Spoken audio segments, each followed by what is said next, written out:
Hello everyone, welcome back to Medical Intelligence. Today's topic infection microbiology का chapter number ही वह topic है infection.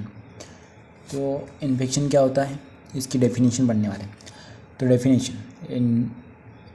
Invention and multiplication of pathogens micro organism in body parts of tissue, यानी कि ये सभी multiplication यानी बहुत सारे माइक्रो ऑर्गेनिज्म मिलके जो होते हैं हमारी बॉडी को हार्म पहुंचाते हैं, यानी कि हमारी बॉडी को इन्फेक्शन करते हैं यानी इन्फेक्टेड करते हैं बहुत सारे माइक्रो ऑर्गेनिज्म होकर, जिससे हमारे बॉडी के पार्ट्स जो होते हैं टिश्यू उनको भी इन्फेक्टेड करते हैं।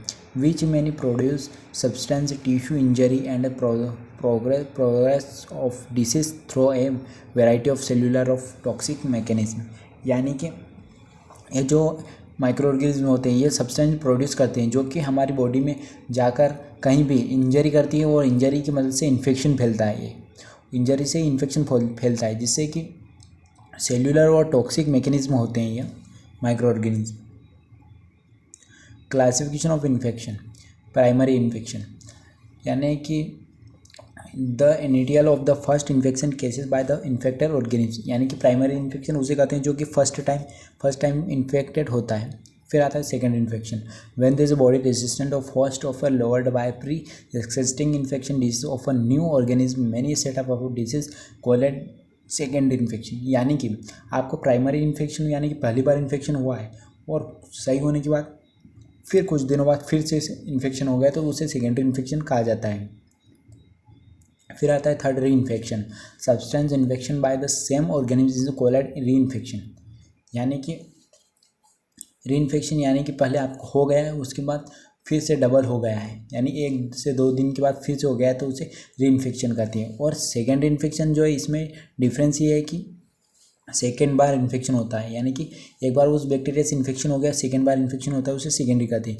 और री इन्फेक्शन यानी कि वही इन्फेक्शन डबल हुआ हो और सेकेंडरी में दूसरा इन्फेक्शन हो सकता है कोई भी, ये दोनों में डिफरेंस है। फिर आता है inapparent of the subclinical infection, an infection is that is does not cause by produce any डेटाबेलेज manifestations known as inapparent subclinical infection, यानी कि ये जो इन्फेक्शन होता है खासकर क्लिनिकल में फैलता है, यानी कि जो produce of the database of manifestation patient में फैलता है, इससे क्लिनिकल में ज़्यादा फैलता है infection.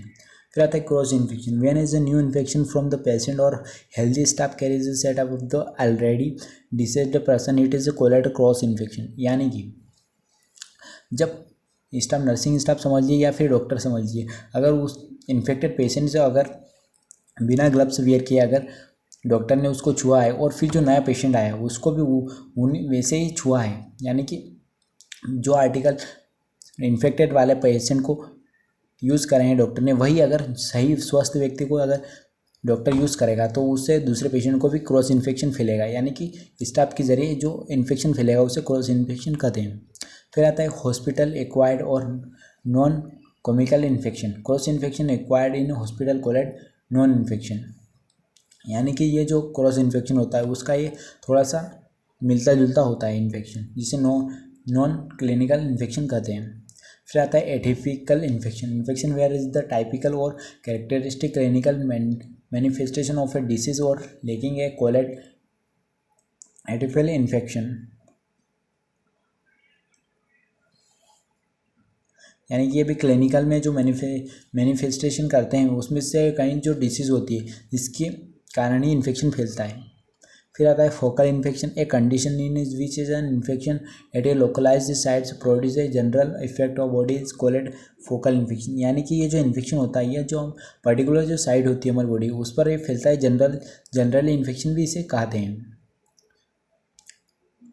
Lethrogenics and or physiological induced infection, the infection is that is result for sterilized instruments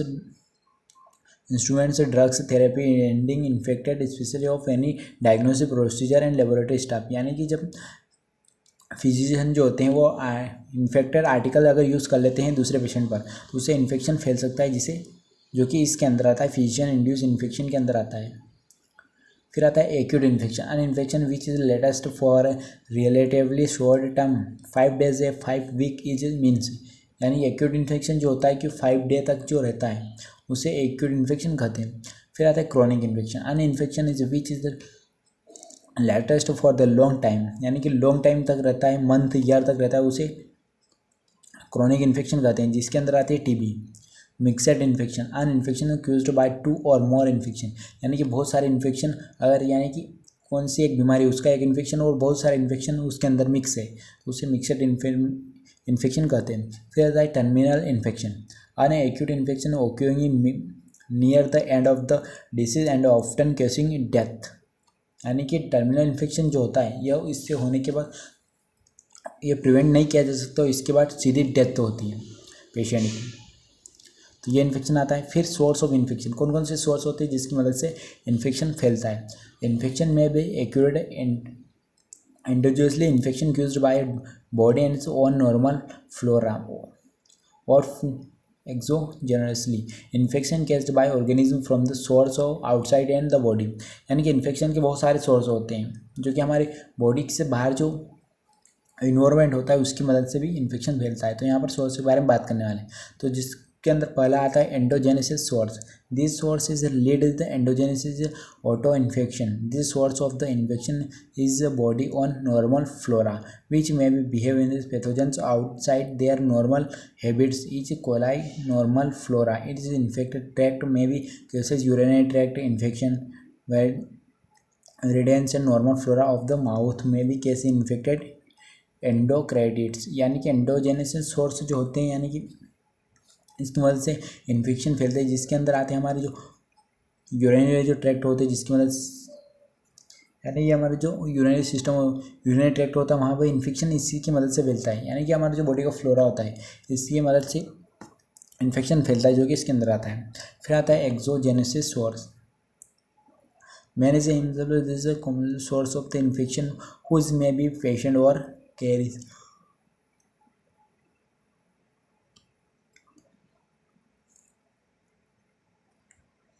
फिर यहाँ पर animal source. This are the some pathogens which are capable of causing disease in the both manage animals there for animal for, यानी कि animal से फैलने वाला जो infection है वो इसी के कारण होता है।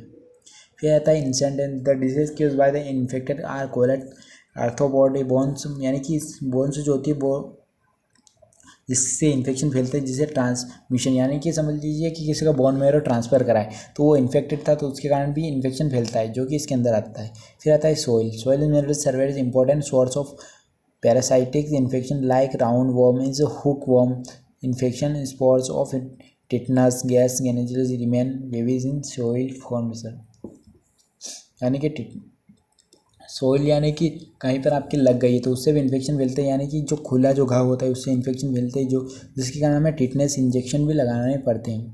डिग्रेडेज of the service infection. Water. Water is also important source of the infection like सेलिजेस bacteria disease cholera polio hepatitis and typhoid number of the parasitic disease, यानी कि वाटर जो होते हैं इससे भी हमें बहुत सारे इन्फेक्शन देखने को मिलते हैं जिसके अंदर मुख्य रूप से होता है पोलियो कोलेरिया हेपेटाइटिस। ये वाटर की मदद से फैलते हैं, यानी पानी की मदद से फैलते हैं ये इन्फेक्शन। फूड। ऑन्टामिनेटेड फूड वो act source of the organism causing food poisoning gastrointestinal diarrhoea डाइस्ट्रिंग, यानी फूड की मदद से जो इन्फेक्शन फैलते हैं जिससे हमें गैस्ट्रो इंटेस्टाइनल जो ट्रैक्ट होता है उसमें भी प्रॉब्लम होती है जिससे डायरिया और डिसेंट्री इन्फेक्शन होते हैं जिसकी मदद से हमें डायरिया होता है। फिर आता है ports of the entry in exit of microorganism. तो कौन कौन से सोर्स होते हैं जिसकी मदद से बैक्टीरिया हमारी बॉडी के अंदर इंटर करता है और एक्स्ट होता है। तो पहले entry of microorganism into the body to kill the only infection pathogens must be enter the body through a certain pathogens और route called portal of the entry which is different for various organism. तो पहला होता है alimentary tract. This alimentary tract serves as a portal of the entry the pathogens causing typhoid dysenteries cholera and ब्यूटेजी, यानी alimentary tract जो होता है हमारा माउथ से लगाकर जो हमारे एनस तक जो ऑर्गन जो होते हैं वो सभी एलिमेंट्री ट्रैक्ट के अंदर आते हैं। तो पहला माउथ के अंदर से जो हमारे बैक्टीरिया और जो होते हैं हम खाना खाते हैं तो उसके ज़रिए हमारे मुंह से अंदर जाते हैं जो कि इन्फेक्शन फैलाते हैं। फिर आता है हमारा respiratory tract. The respiratory tract is the portal of the entry in the pathogens casing diphtheria, tuberculosis, pneumonia etc। यानी कि हम जो सांस लेते हैं तो इसकी मदद से हमारे जो नोज़ के ज़रिए इन्फेक्शन फैलता है, जिससे हमारी जो नॉर्मल जो हमें इन्फेक्शन के कारण जो बीमारियां देखने को मिलती है यानी कि डिसीज देखने को मिलती है वह है ट्यूबरक्लोसिस और न्यूमोनिया, जो कि रेस्पिरेटरी ट्रैक्ट में हमें देखने को मिलती है।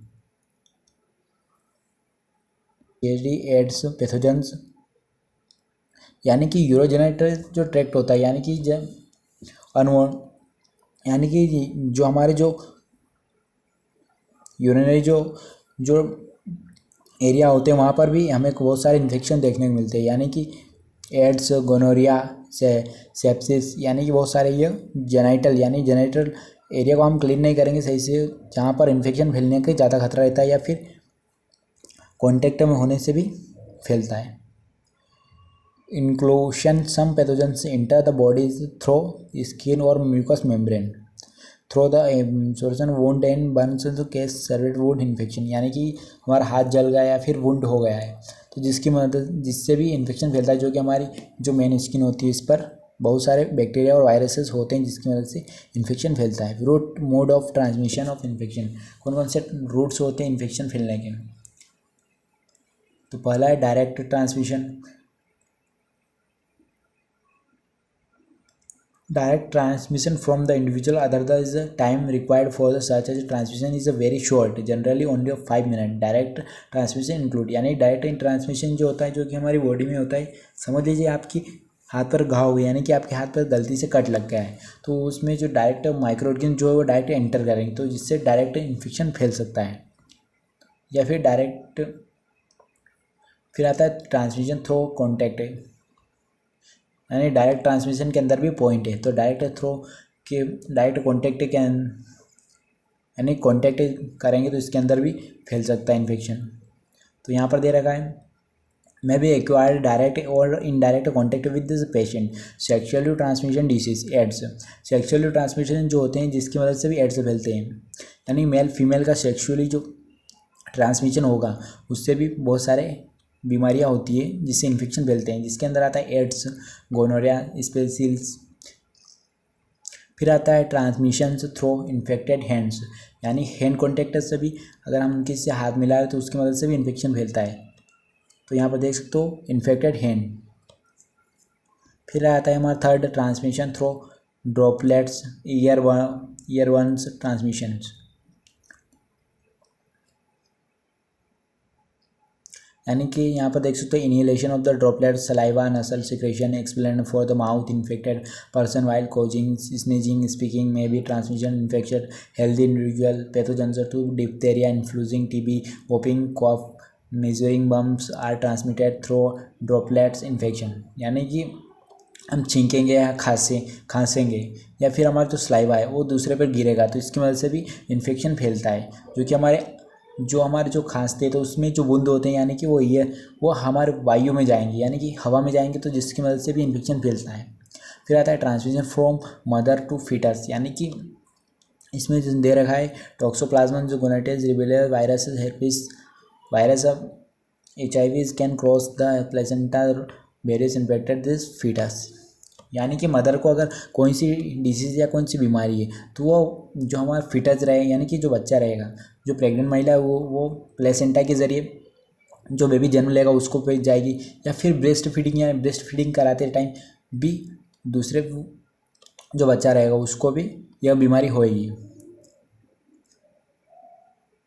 फिर आता है iatrogenic transmission infection AIDS hepatitis BCD में भी transmission during therapeutic diagnostic procedure like lumbar punctures blood transfusion dialysis infection heart kidney transplant absolute aseptic technique are not employed, यानी कि इसके अंदर दे रखा है कि यानी कि जो एड्स होता है वो जो होता है वो दूसरे को भी फैल सकता है, यानी कि सेक्सुअल ट्रांसमिशन से भी फैलता है एड्स। फिर यहाँ पर दे रखा है थेरापेटिक एंड डायग्नोस्टिक प्रोसीजर, यानी कि थेरापेटिक और डायग्नोस्टिक प्रोसीजर कहते हैं, जिसके अंदर आता है ब्लड ट्रांसफ्यूजन। अगर इन्फेक्टेड पर्सन का ब्लड ट्रांसफ़र उसका चेकिंग नहीं किया गया और दूसरे को वह ब्लड ट्रांसफ़र कर दिया गया है तो उसकी मदद से भी दूसरे पेशेंट को इन्फेक्शन फैल सकता है। या फिर किडनी ट्रांसप्लांट से भी इन्फेक्शन फैलता है। और उसके बाद जो यहाँ पर दे रखा है डायलिसिस से भी इन्फेक्शन फैलता है। फिर यहाँ पर इनडायरेक्ट ट्रांसमिशन, इनडायरेक्ट ट्रांसमिशन के अंदर हम देखते हैं यहाँ पर vaccine transmission, vehicle transmission, vector transmission, the transmission of the disease through the agency of the water, milk, food, blood of other biological procedure, vehicle transmission, यानी कि व्हीकल जो ट्रांसमिशन जो होता है ये वाटर, यानी कि हम खाना खाते हैं और पानी पीते हैं, इसकी मदद से भी फैलता है इन्फेक्शन। फिर आता है ट्रांसमिशन थ्रू वाटर, वाटर के ज़रिए दे रखा है यहाँ पर किस तरह से वाटर से इन्फेक्शन फैलता है, पूरी डिटेल दे रखी है यहाँ पर। फिर आता है transmission through the milk, milk के ज़रिए कैसे फैलता है, तो ये मिल्क के ज़रिए जो होता है हम यहाँ पर human disease which is most often spread by the contaminated milk are bacillary, dysentery enteric, fever, etc। यहाँ पर देख सकते हो कि मिल्क के ज़रिए ये फैलता है। फिर आता है ट्रांसमिशन थ्रू फूड, फूड के ज़रिए भी फैलता है यहाँ पर इन्फेक्शन। फिर transmission through the blood include viral hepatitis, यानी कि इसमें भी दे रखा है कि ब्लड ट्रांसमिशन दूसरे को करेगा इन्फेक्टेड तो उसी के ज़रिए फैलेगा। तो यहाँ पर इसमें पूरी दे रखी है, आप और पढ़ सकते हो, मिलता जुलता ये सब भी में, पर थोड़ा अलग अलग किया गया है। Vector transmission,